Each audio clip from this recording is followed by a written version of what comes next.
Ya, pemirsa, Kementerian Keuangan melanjutkan pemberian insentif fiskal berupa pajak pertambahan nilai yang ditanggung pemerintah untuk sektor perumahan. Pemberian insentif tersebut diharapkan mampu mendorong pertumbuhan sektor properti di tanah air. Pemerintah melanjutkan kebijakan pemberian insentif fiskal bagi sektor perumahan di tahun ini. Menteri Keuangan Sri Mulyani Indrawati dalam konferensi pers Komite Stabilitas Sistem Keuangan mengatakan insentif fiskal yang kembali diberikan pada tahun ini yakni berupa pajak pertambahan nilai yang ditanggung pemerintah atau PPNDTP atas penyerahan rumah tapak dan satuan rumah susun dalam masa pajak Januari 2024 hingga Desember 2024. Namun mengingat kebijakan insentif ini sudah pernah diberikan pada tahun 2023 dan berlanjut pada tahun ini, maka akan terdapat perpindahan tahun anggaran. Untuk itu pelaksanaan lanjutan pemberian insentif ini akan menggunakan peraturan Menteri Keuangan yang baru. Pemerintah juga memberikan insentif bagi sektor perumahan dengan memberikan insentif fiskal PPN yang ditanggung pemerintah sampai akhir 2023 dan seperti yang diumumkan akan terus pada tahun 2024 ini. Mungkin dari berbagai media menanyakan karena ini pindah tahun anggaran kita perlu peraturan Menteri Keuangan yang sekarang sedang diselesaikan dan akan segera keluar atau sudah keluar.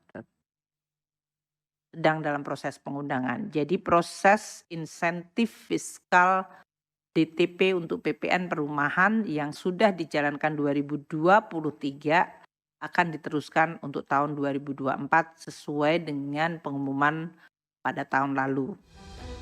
Sebelumnya pada akhir tahun lalu, Kementerian Keuangan telah menerbitkan Peraturan Menteri Keuangan Nomor 120 Tahun 2023. Peraturan tersebut menyatakan insentif PPN DTP diberikan untuk pembelian rumah dengan harga 2 miliar hingga 5 miliar rupiah. Adapun pemberian insentif di sektor perumahan oleh pemerintah dilakukan untuk mendorong pertumbuhan sektor properti. Pasalnya, data pemerintah menunjukkan kontribusi sektor perumahan terhadap PDB belakangan ini hanya sebesar 0,67%.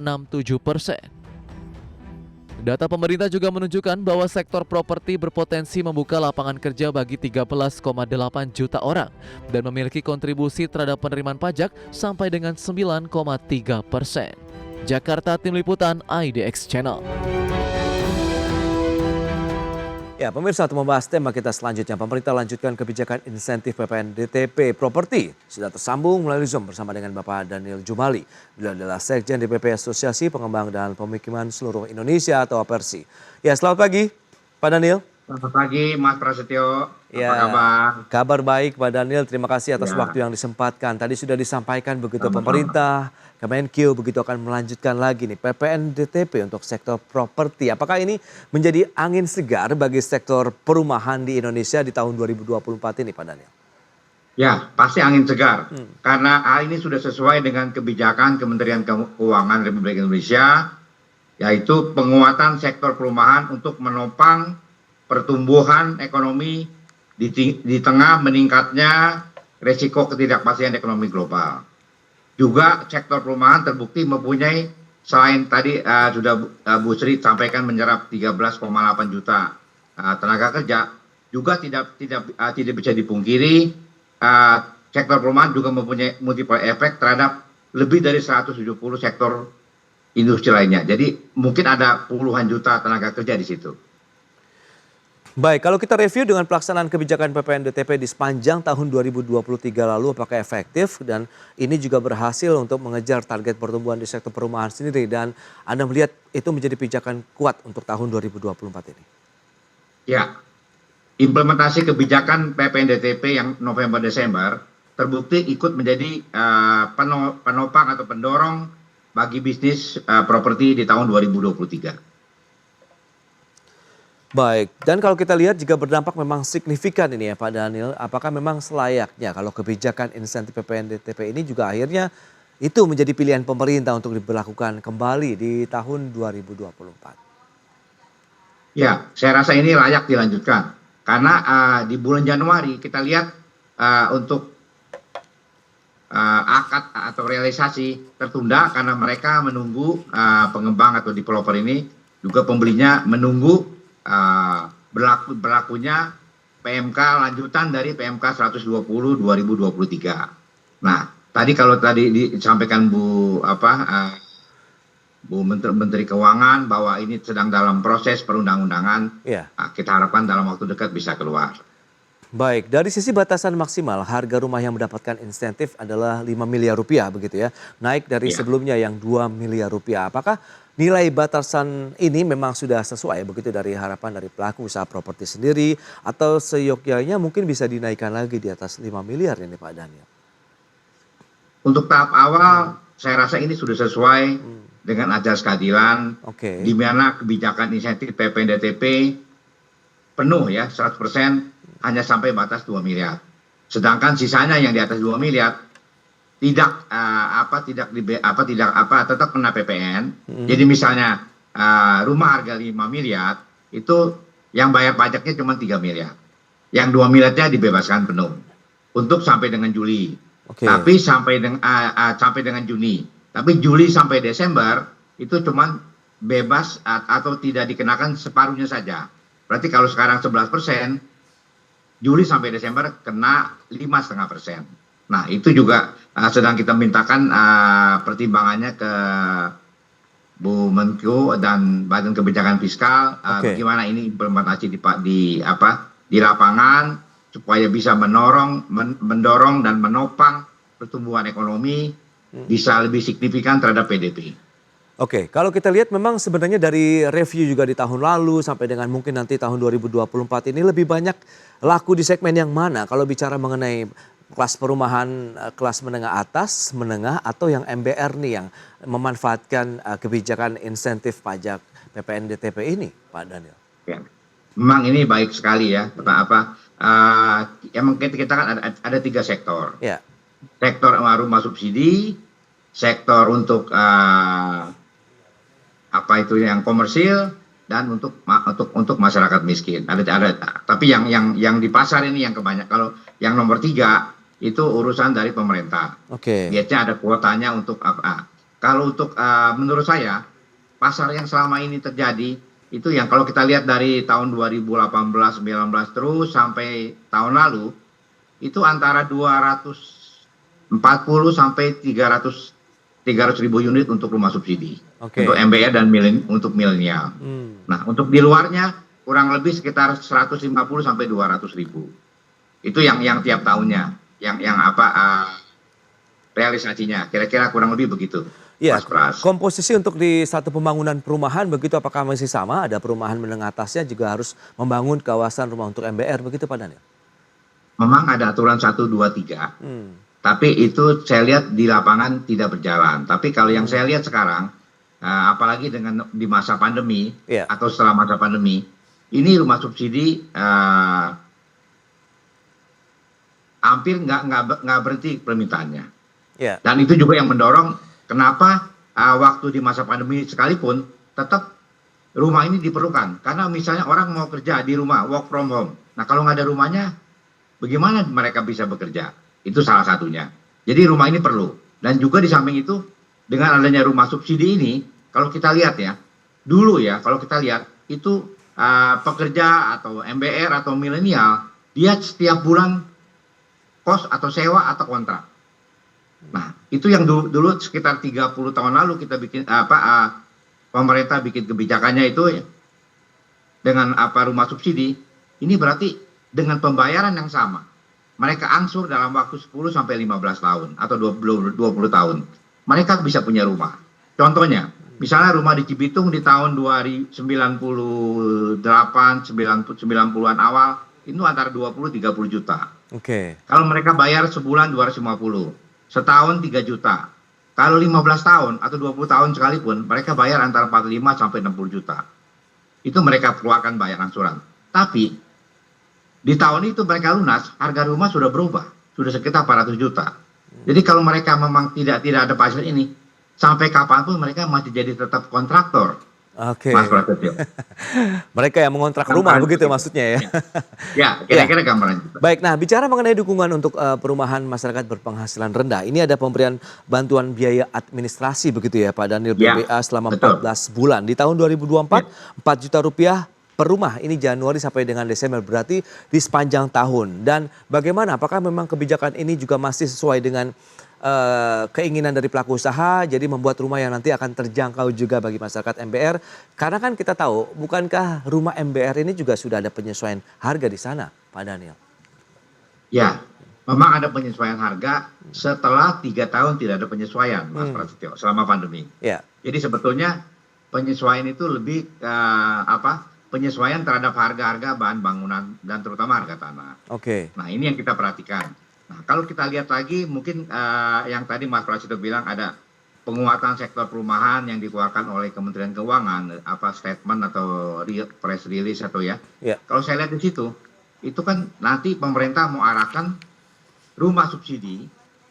Kalau sekarang kan mesti tunggu patokan harga. Mungkin kalau dilepas ke pasar ya, maksudnya, tapi kan nanti masing-masing kan kayak sekarang ya. Kalau kita bilang rumah subsidi, kalau saya perhatikan dengan 30 tahun lalu, itu dulu atap atau lantainya ada lantai semen biasa, ada yang pakai keramik atau ubin kuning dulu ya waktu itu ya. Sekarang minimal keramik, tapi sekarang pun sudah ada di perumahan kita yang dibangun untuk rumah MBR, tapi lantainya pakai granit. Kusenya misalnya pakai aluminium coating putih. Juga rangka atap baja ringan, genteng beton, jalan semuanya cor beton. Jadi yang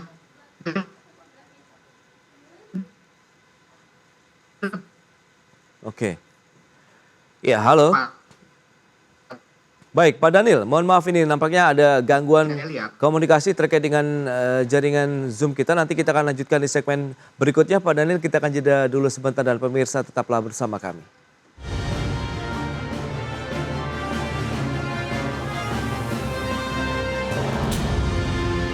Ya, Anda masih menyaksikan Market Review, pemirsa. Berikut ini kembali kami sampaikan sejumlah data untuk Anda. Kita akan cermati dari sisi pertumbuhan penjualan properti residensial di pasar primer. Presentasinya secara tahunan kita akan cermati di kuartal 3 tahun 2022, 13,58% pertumbuhannya. Kemudian di kuartal 4 turun menjadi 4,54%, bahkan di sepanjang tahun 2023, kuartal 1, 2, dan 3, pertumbuhan penjualan properti residensial di pasar primer tumbuh negatif. Di kuartal 1 minus 8,26%, kuartal kedua minus 12,3%, dan kuartal 3 minus 6,59%. Selanjutnya kita cermati penggunaan KPR untuk pembelian properti residensial di kuartal 1, 2, dan kuartal 3.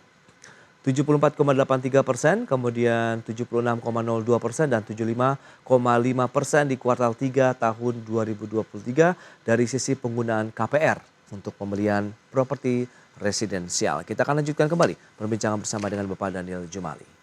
Ya Pak Daniel, ini menarik kalau kita cermati dari data yang tadi sudah disampaikan begitu ya, bahwa memang pertumbuhannya negatif ya Pak, kuartal 1, 2, sampai dengan kuartal 3 tahun lalu. Apa yang bisa disampaikan ini Pak? Ya, memang untuk pasar tengah, terutama pasar komersil, di kuartal 2 dan kuartal 3 agak menurun. Tapi begitu ada boosternya, itu Ibu Sri kasih penguatan untuk menopang sektor perumahan melalui PPNDTP atas rumah, itu kan langsung berubah. Naik kali. Nah, itu naik. Nah, misalnya di Januari pun begitu. Karena belum keluar, mereka nunggu lagi.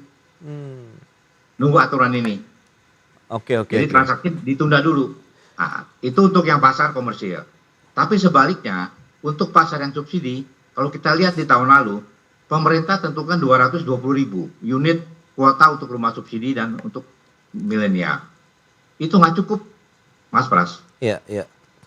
Kelihatannya menurut Pak Menteri itu ada sekitar 16.000-an lebih ya yang daftar tunggu masuk di Januari ini atau di Februari. Jadi kebijakan pemerintah juga ada penyebabnya juga di sini. Kayak misalnya di rumah subsidi seharusnya bisa lebih yang realisasinya. Tapi karena kuotanya habis, itu kan pemerintah memberikan tadi yang seperti saya tadi bilang, dengan fasilitas rumah subsidi ini, FLPP, fasilitas likuiditas pembiayaan perumahan, itu bunganya antara bunga pasar dan bunga yang ditentukan 5% ya, itu ditanggung oleh pemerintah. Kurang lebih selama sampai lunas ya, kurang lebih ya, Ya. mendekati 50 juta. Itu yang dibantu oleh pemerintah. Oke, oke. Kurang lebih sepertiga dari harga rumahnya. Nah, jadi kalau lihat di sini, itu ternyata memang dan ini masuk sasaran. Terbukti mereka yang tadinya kontraktor bertahun-tahun atau puluhan tahun punya rumah dan untuk punya sekaligus investasi, sekaligus rumah untuk keluarga di masa depannya. Aman mereka, juga buat anak cucunya.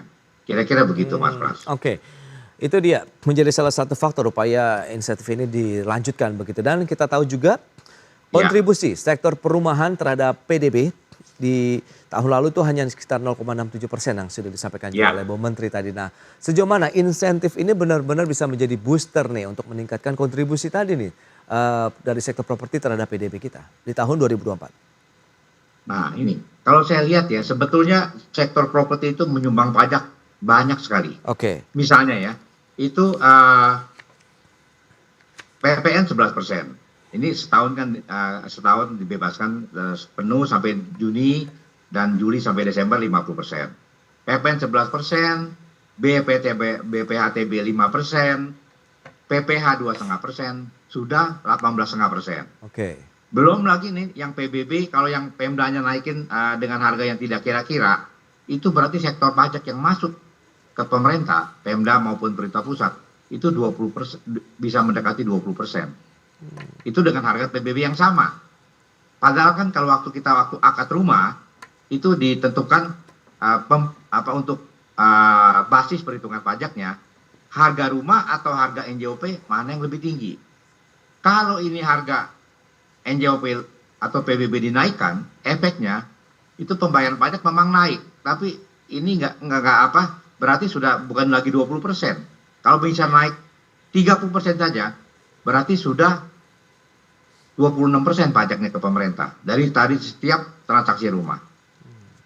Nah, ini saya pikir sangat memberatkan, terutama PBB-nya itu mungkin di lain waktu kita bahas, tapi ini semua berkaitan. Nah, tapi memang ada PPNDTP sangat menguntungkan karena konsumen kurang harganya sekitar 11% sampai Juni. Nah, makanya kalau keluarnya ini aturan di Februari, berarti kan yang 100%, yang 11%-nya hanya bisa dipakai Februari. Nah, ini tanggal berapa Februarinya? Sampai ke Juni. Nah, lewat dari Juni, Juli sampai Desember cuma separuh. Ini konsumen juga cukup berat. Nah, ini yang kita minta sama pemerintah, keseimbangannya aturan juga. Oke. Bunyinya aturan supaya bisa mendorong, betul-betul mendorong sesuai maksud pemerintah untuk penguatan sektor perumahan. Berarti perlu ada sinergitas yang kuat ya antara pemangku kepentingan dari pusat sampai daerah, sehingga hasil dari insentif PPNDTP yang diharapkan bisa mendorong penerimaan negara dari sektor properti bisa optimal, begitu ya Pak? Ya, betul. Baik, nah tantangan berikutnya yang bisa dicermati selain tadi ada backlog pun masih menjadi kendala. Kemudian apakah suku bunga acuan perbankan yang cukup tinggi saat ini di Bank Indonesia kan BI rate-nya 6% begitu. Apakah ini masih menjadi tantangan tersendiri atau tidak, Pak? Nah, menarik Mas Pras.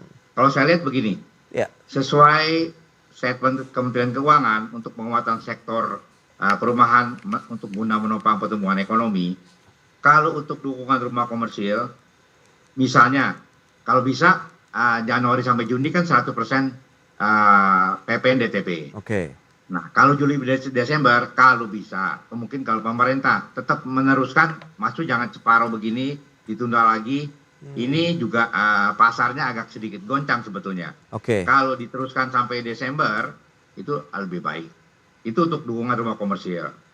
Kalau untuk rumah MBR, kalau saya lihat statement atau rilis dari Kementerian Keuangan untuk penguatan sektor perumahan. Oke. Itu kan ada di dalam yang dukungan rumah untuk MBR ya, subsidi, itu harga sampai 350 juta atau 500 ya, itu tergantung waktunya ya. Kalau sekarang mungkin 350 juta cukup, itu langsung bebas PPN. Jadi betul-betul orang nanti bikin rumah berkualitas. Nah, nanti pasar yang menentukan, otomatis kalau seperti sekarang aja, biarpun rumah subsidi, sudah rata-rata ya yang laku ya Pak ya. Kalau yang nggak bagus pasti ditinggal oleh pasar, ditinggal konsumen. Iya betul. Sekarang ini otomatis rumah subsidi tapi sudah rasanya real estate. Ya. Karena Tapi sudah kalau kualitas masalah begitu yang kemampuan menjadi bisa utama di ya. beberapa tempat banyak sekali begitu. Yes, itu dia. Berarti memang harus seimbang juga meskipun rumahnya ember tapi kualitasnya juga yang terbaik yang diberikan Ya, kepada kita- masyarakat begitu ya. Baik, oke. Dan semoga nanti ada win-win solution lagi nih terkait dengan bagaimana insentif yang diberikan ini bisa berkorelasi secara signifikan bagi sektor properti ya dalam memberikan kontribusinya terhadap APDB kita. Kemudian tadi pembangunan bisa dipercepat sehingga backlognya juga masih bisa ikut terkejar begitu. Baik, Pak Daniel Jumali, terima kasih banyak atas waktu dan sharing yang sudah Anda sampaikan kepada pemirsa pada hari ini. Selamat melanjutkan aktivitas Anda kembali dan sampai berjumpa lagi Pak Daniel. Terima kasih. Ya, terima kasih Mas Prasetyo. Sampai ketemu lagi. Baik, dan pemirsa 1 jam sudah saya menemani Anda dalam Market Review. Saya Prasetyo Wibowo, beserta kerabat kerja yang bertugas undur diri. Terima kasih dan sampai jumpa.